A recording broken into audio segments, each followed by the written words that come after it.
And we have the introduction of one brand new form. It's the sale of the property subject to a lease. So this is the seller selling, but there's a tenant in the property, and they have a valid existing lease. So they have an interest in the property, and therefore the things that our main standard form contracts say about settlement and possession are off the table at that point, right? Because the buyer's not getting possession when they go to settlement because the property is subject to a leasehold interest. Paragraph 1 is your lease terms. It says property is currently subject to a lease between the seller and such tenant, and we identify the lease, date, etc., end date. Seller is going to represent that the tenant is or is not current on rent payments, and the security deposit of X is held by the seller.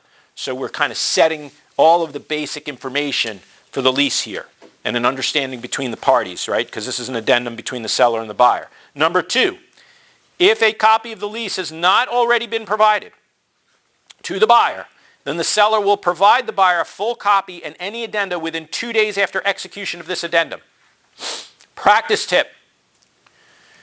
That language, though mandatory for the seller, you'll see does not create a contingency. There's no contingency there. So the practice tip is if you're the buyer's agent in this deal where there is a lease on the property, you must get a copy of the lease before you ratify the contract.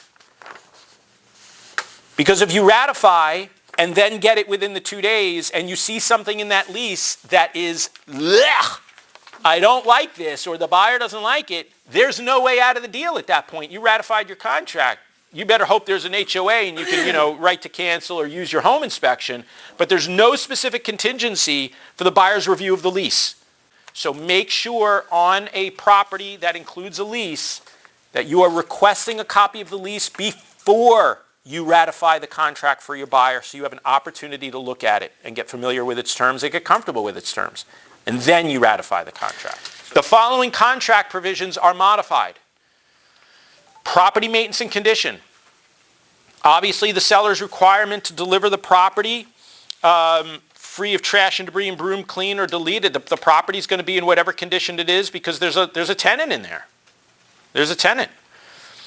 Reasonable access will include consideration of the tenant's schedule and quiet enjoyment.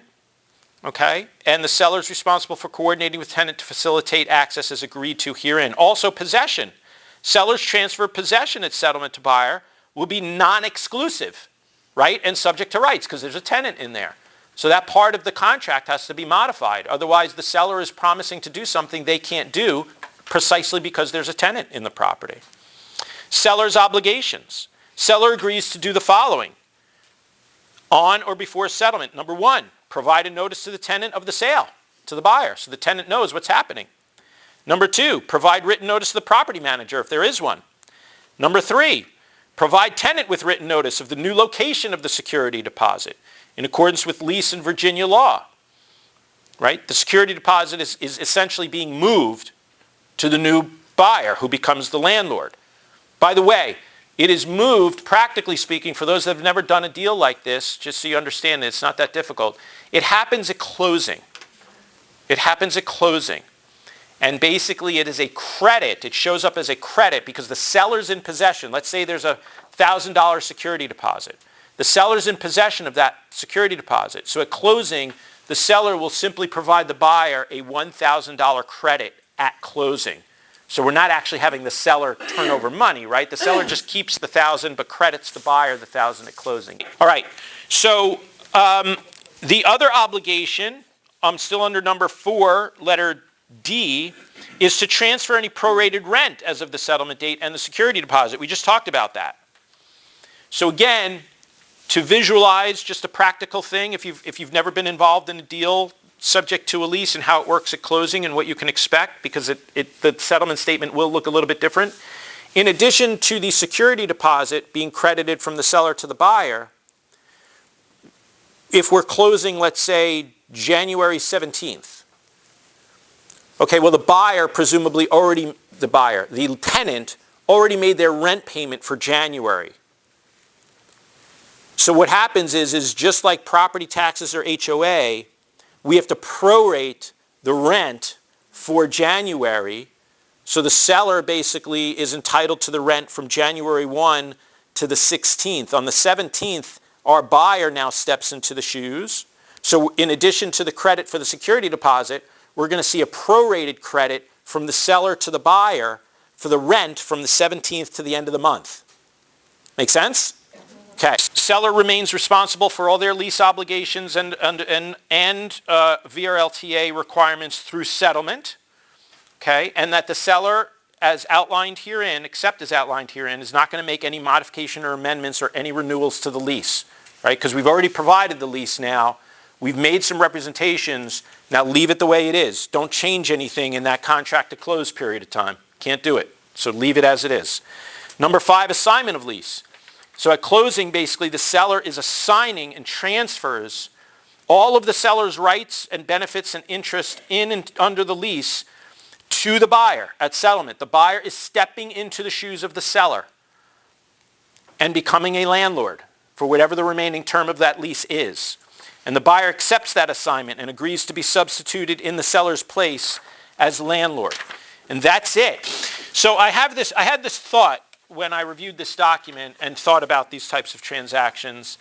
And I suspect that the Forms Committee maybe discussed this. I don't know. I'm just guessing. But here's my thought. And my thought was, what's missing here? Ideally, in these types of situations, a tenant would provide a document typically referred to as an estoppel certificate. An estoppel certificate. What is this? It is a legally binding document confirming the terms of the lease and other matters. While not necessary, consider having a tenant confirm in writing that to the best of the tenant's knowledge, the landlord-seller is not in default under the lease, the tenant has no claims or defenses or counterclaims, and the tenant waives and releases any claims against the landlord that arise on or before the date of the certificate. So an estoppel under the law simply means the following. It prevents a person from arguing a claim or fact that contradicts their previous words or actions. So the thought here, guys, is this is really for the protection of the buyer who's stepping into the shoes of the landlord. We have this arrangement and this document, this addendum that's between the buyer and the seller, okay? And the seller is saying that they're current on rent, but it doesn't mean that the tenant might not have another claim under the lease unrelated to the money, right? Like property condition or something like that, quiet enjoyment. And because the tenant doesn't sign that document, your buyer is now going to step into the shoes of the landlord at settlement, and by stepping into those shoes, they inherit, as the landlord, any claims that the tenant might have under the lease that the seller was unaware of at the time. The tenant just hasn't said anything yet. And now the buyer steps in, and a week later, they get a letter from the tenant saying, blah, blah, blah, this, that, and the other thing. We got all these problems. And your buyer's like, what the hell? I didn't sign up for this. That's the beauty of the estoppel certificate. We want the tenant to sign something, and in this case, we want the tenant to say, hey, as of the date you're signing this, you're not aware of any claims under the lease, right? It hasn't been breached by the seller. And to the extent you have any claims, you're waiving them up to and including the date of the certificate so that the buyer who's stepping into the shoes of the landlord now is starting fresh, right?